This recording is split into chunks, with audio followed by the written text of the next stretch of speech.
So let's talk about something that's, well, it's a huge paradox for our generation. How can you feel totally and completely alone when you're more connected online than ever before?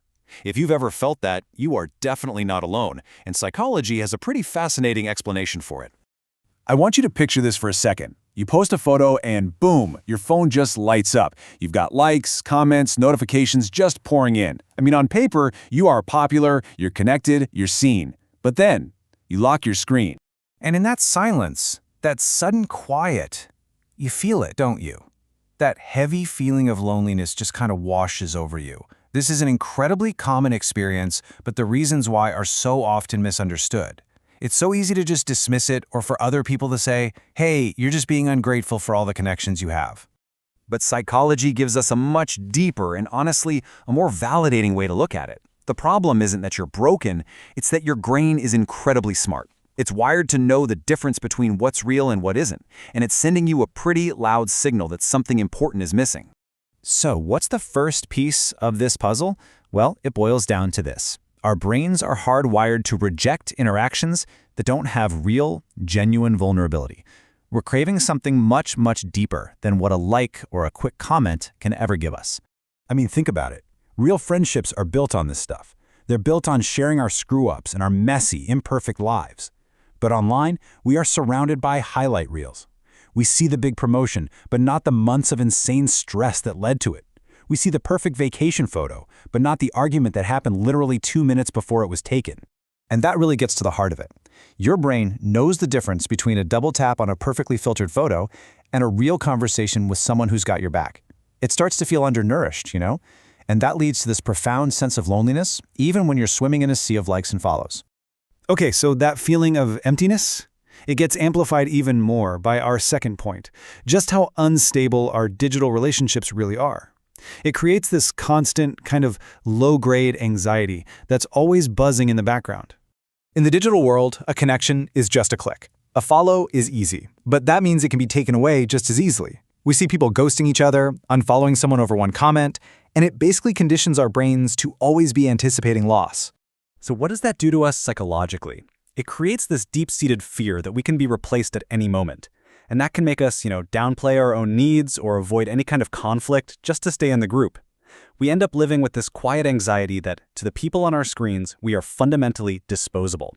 But okay, here's where things get really interesting. That constant stress of trying to manage all these fragile connections, well, it leads to our next point. What if that feeling of isolation you have isn't actually loneliness at all, but maybe it's complete opposite? You might look at a number like this and see 1,000 friends, 1,000 connections. Your brain, though, after a while, it starts to see something very, very different. Every single follower, every notification is a potential demand on your mental energy.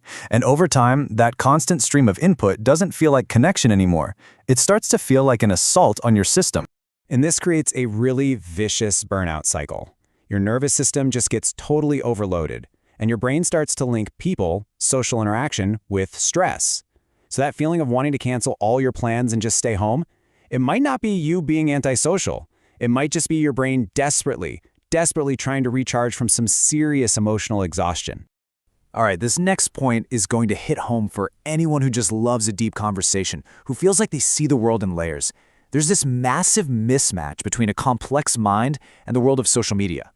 So if your brain is just craving these deep, abstract conversations about life and meaning, but you're forcing it to communicate mostly through memes and emojis, you end up with this unique kind of mental starvation. You're just not getting the intellectual food you need. And this leads to a really powerful realization. Being surrounded by 1,000 people who can't grasp the depth of your thoughts is a way more intense form of isolation than just sitting by yourself in an empty room.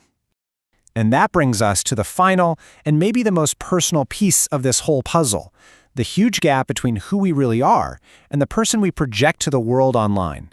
You know how it is? We build these polished digital avatars. They're funnier, more successful, more put together than we feel on the inside. So when that avatar gets 100 likes, your brain knows the praise isn't really for you. It's for the mask. And this creates this weird, one-sided relationship with your own curated identity, leaving the real you, the person who's stressed out or uncertain, feeling completely invisible. So if any of this, any of it sounds familiar, I really want you to hear this. Feeling this way does not mean there is something wrong with you. You are not broken. You are not failing at being social. Your brain is simply reacting exactly as it should to an environment that's giving it a counterfeit version of something it desperately needs. In fact, you can reframe this whole thing. Your loneliness is actually a sign that your internal standards for real, authentic connection are working perfectly.